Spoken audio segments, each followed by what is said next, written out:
Add করে নাই।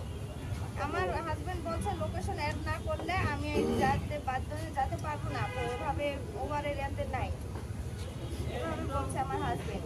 এত উনি বলছে ঠিক আছে আমার নামাই দিন, ওনাকে নামাই দিয়েছে এবং আমার হাজবেন্ডকে ভাড়াও দেয়নি, না দিয়ে চলে গেছে। আমার হাজবেন্ড ওনাকে নামিয়ে দিয়েছে। কিন্তু আপু আমরা তো শুনতে পাইছি যে আপনার হাজবেন্ড ওই নায়িকা নিজুমকে মানে অনেক জোরে হচ্ছে থ্রেট দিছে, মানে যখন হচ্ছে তার নিজ স্থানে যাইতে বলছে আপনার। আমার হাজবেন্ড ওনাকে থ্রেট দেয় না, উনি আমার হাজবেন্ডকে শসাইছে। উনি আমার হাজবেন্ডকে বেয়াদব এসে অনেক কিছু কথা বলছে। একটা মেয়ে মানুষ বলে আমার হাজবেন্ড বেয়াদবি করে, আর কখনো আমার হাজবেন্ড বেয়াদবি কোনো মেয়ের সঙ্গে করেনি। আপনার হাজবেন্ডকে কি কখন বেয়াদবি করছে? যখন আপনার হাজবেন্ডকে বলছে যে আমি আমার বন্ধুকে নিয়ে আমার বন্ধুকে। আমার হাজবেন্ড কোনো বেয়াদবি করেনি, উনি বেয়াদবি করে নামে গেছে। আসলে ওনাদের টাকা আছে, টাকার শুনেন আমার কথা, শুনেন আমার কথাটা শুনেন। আপনার হাজবেন্ডকে যখন যাত্রী বলছেন যে আমার বন্ধুর ওইখানে যান, আমার বন্ধুকে উঠাবো, তারপরে নিয়ে যাবো, তারপরে আপনার হাজবেন্ড যখন রাজি হয় নাই তখন আপনার হাজবেন্ডের সাথে বেয়াদবি করছে।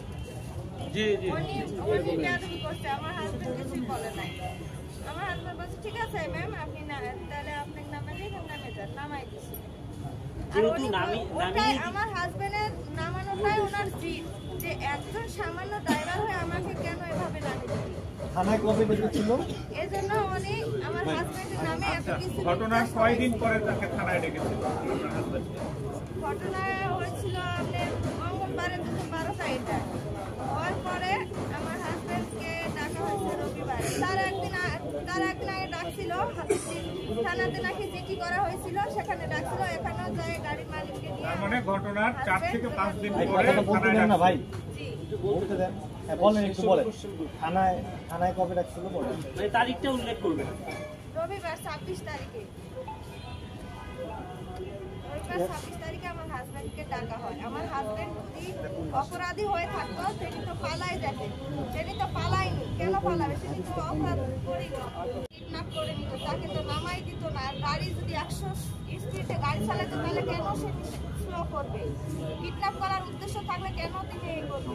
থানার বক্সে তাহলে স্প্রে থাকতো, স্প্রে মারিয়ে দিত, ওনাকে যাওয়ার সুযোগ দিত না। আর তো তাহলে গাড়ির জানলাটা লক করে রাখতো, লক করে রাখতো না।